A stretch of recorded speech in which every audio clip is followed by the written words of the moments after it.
കയ്യിലിരുന്നതും കടിച്ചു പിടിച്ചതും പോയ അവസ്ഥയിലാണ് തിരുവനന്തപുരം നഗരസഭയിൽ LDFിന്റെ അവസ്ഥ. എന്തൊക്കെയായിരുന്നു കഴിഞ്ഞ 5 വർഷക്കാലം? എന്തൊക്കെയാണ് CPM നിരത്തിയത്?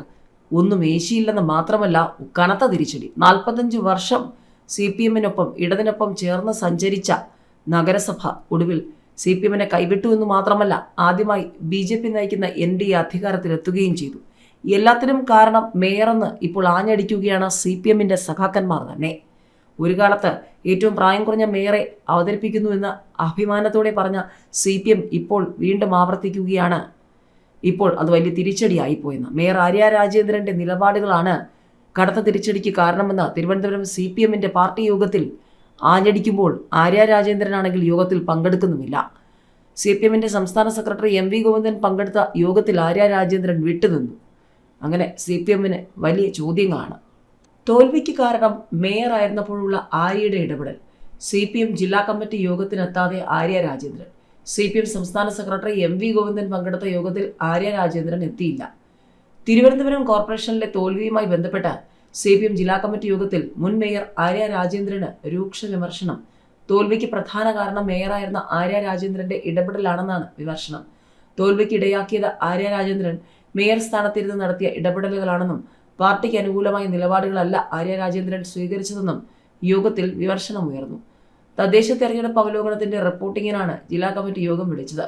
CPM സംസ്ഥാന സെക്രട്ടറി MV ഗോവിന്ദൻ പങ്കെടുത്ത യോഗത്തിൽ ആര്യ രാജേന്ദ്രൻ പങ്കെടുത്തിരുന്നില്ല. ആര്യയുടെ അഭാവത്തിലാണ് മുൻ കോർപ്പറേഷൻ ഭരണത്തിന്റെ പേരിൽ വിമർശനങ്ങൾ ഉയർന്നത്. കഴിഞ്ഞ ജില്ലാ കമ്മിറ്റി യോഗത്തിലും ആര്യക്കെതിരെ വിമർശനം ഉയർന്നിരുന്നു. ആര്യയുടെ പല പ്രവർത്തനങ്ങളും ജനങ്ങളെ കോർപ്പറേഷനെതിരാക്കിയെന്നും കോർപ്പറേഷൻ ഭരണം ഇടതുപക്ഷത്തിന് നഷ്ടമാകാൻ ഒരു കാരണം ഭരണസമിതിയുടെ തെറ്റായ ഭരണമാണെന്നുമായിരുന്നു ഉയർന്ന വിമർശനം. ഏത് പ്രതിസന്ധിയിലും ഇടതുപക്ഷത്തിനൊപ്പം നിന്നിരുന്ന തിരുവനന്തപുരം കോർപ്പറേഷൻ 45 വർഷത്തിന് ശേഷം ആദ്യമായാണ് LDFിന്റെ കയ്യിൽ നിന്ന് നഷ്ടമായത്. ഇവിടെ BJP അധികാരം പിടിക്കുകയായിരുന്നു. ഇതിനിടയിൽ സംസ്ഥാനത്ത് ഭരണവിരുദ്ധ വികാരമില്ല. LDF 110 സീറ്റ് നേടും. കോലുവിന്റെ സ്ട്രാറ്റജിയല്ല, ജനങ്ങളുടെ വിശ്വാസമാണ് വലുതെന്നൊക്കെയാണ് മുഖ്യമന്ത്രിയുടെ മരുമകനും പൊതുമരാമത്ത് ടൂറിസം വകുപ്പ് മന്ത്രിയുമായ മുഹമ്മദ് റിയാസ് പറഞ്ഞുകൊണ്ടിരിക്കുന്നത്. സംസ്ഥാനത്ത് ഭരണവിരുദ്ധ വികാരമില്ലെന്നും വരുന്ന നിയമസഭാ തെരഞ്ഞെടുപ്പിൽ LDF 110 സീറ്റ് നേടുമെന്നൊക്കെയാണ് പൊതുമരാമത്ത് മന്ത്രി പറയുന്നത്. LDFന് ഒരു കോലുവിന്റെയും സ്ട്രാറ്റജി ഇല്ലെന്നും ജനങ്ങളുടെ വിശ്വാസമാണ് വലുതെന്നും കോൺഗ്രസ് തെരഞ്ഞെടുപ്പ് പ്രവർത്തനങ്ങളിൽ സുനിൽ കനകോലുവിന്റെ സാന്നിധ്യം സൂചിപ്പിച്ച് റിയാസ് പറഞ്ഞു. AK ബാലന്റെ ജമാഅത്തെ ഇസ്ലാമി പരാമർശത്തെക്കുറിച്ച് ചോദിച്ചപ്പോൾ അതേക്കുറിച്ച് അറിയില്ലെന്നും വികസനവും പൊതുരാഷ്ട്രീയവും പറയാനാണ് തീരുമാനമെന്നായിരുന്നു മറുപടി. CPMന്റേത് ഭയാനകമായ നിലപാട് മാറ്റുമെന്നും അന്തം വിട്ടാണത് കേട്ടതെന്നും കേരളത്തിന്റെ അവസ്ഥ ചിന്തിക്കുന്നത് രാജീവ് ചന്ദ്രശേഖർ എന്ന് പറഞ്ഞുകൊണ്ട് ഇടത് സഹയാത്രികനായിരുന്ന ഇപ്പോൾ BJPയിലെത്തിയ റെജി ലൂക്കോസ് പറഞ്ഞതോടെ ആ വഴിക്കും CPMന് ചോദ്യങ്ങൾ.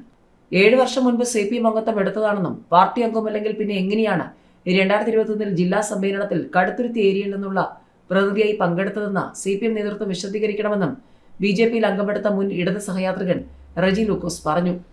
CPMനെതിരെ ആഞ്ഞടിച്ചുകൊണ്ട് BJPയെ ചേർത്ത് പിടിച്ച് തന്നെ റെജി ലൂക്കോസും രംഗത്ത് വന്നിരിക്കുകയാണ്. അവിടം കൊണ്ടും കഴിഞ്ഞില്ല പ്രശ്നങ്ങൾ. 7 എണ്ണം ലക്ഷ്യമിട്ട LDF, പറവൂർ വേണമെന്ന് CPM.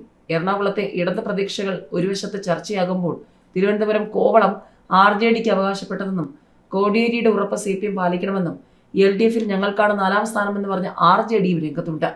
നിയമസഭാ തെരഞ്ഞെടുപ്പിൽ 6 സീറ്റുകൾ RJD ആവശ്യപ്പെടുമെന്നാണ് RJD general secretary Varghese George വ്യക്തമാക്കിയിരിക്കുന്നത്. അതായത് കൂടുതൽ സീറ്റുകൾ, പ്രതീക്ഷിക്കുന്ന സീറ്റുകൾ നൽകിയില്ലെങ്കിൽ മുന്നണിക്കുള്ളിൽ ആശയക്കുഴപ്പം ഉണ്ടാകുമെന്ന് വ്യക്തം.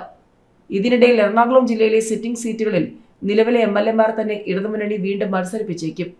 പ്രതിപക്ഷ നേതാവ് VD സതീശൻ തുടർച്ചയായി 5 വട്ടം വിജയിച്ച പറവൂരിൽ ഇടതുമുന്നണി ഇത്തവണ എന്ത് ചെയ്യുമെന്നതാണ് ഏവരും ഉറ്റുനോക്കുന്ന കാര്യങ്ങളിലൊന്ന്. പറവൂരും മൂവാറ്റുപുഴയിലും CPIയാണ് മത്സരിക്കാറുള്ളത്. എന്നാൽ പറവൂരിൽ 96-ന് ശേഷം വിജയിക്കാൻ CPIക്ക് സാധിച്ചിട്ടില്ല. മികച്ച സ്ഥാനാർത്ഥികളില്ലാത്തതും പാർട്ടിക്കുള്ളിലെ വിഭാഗീയതയും ഓരോ തവണയും VD സതീശന്റെ ഭൂരിപക്ഷം വർദ്ധിപ്പിച്ചു. തങ്ങളുടെ ശക്തി കേന്ദ്രമെന്ന് അവകാശപ്പെടുന്ന പറവൂർ വിട്ടുതരണമെന്ന് CPM ഇത്തവണ ആവശ്യപ്പെടുന്നുണ്ടെങ്കിലും CPI വഴങ്ങാനിടയില്ല. LDFനും CPMനും ചോദ്യങ്ങൾ അവിടം കൊണ്ടൊന്നും തീരുന്നേയില്ല.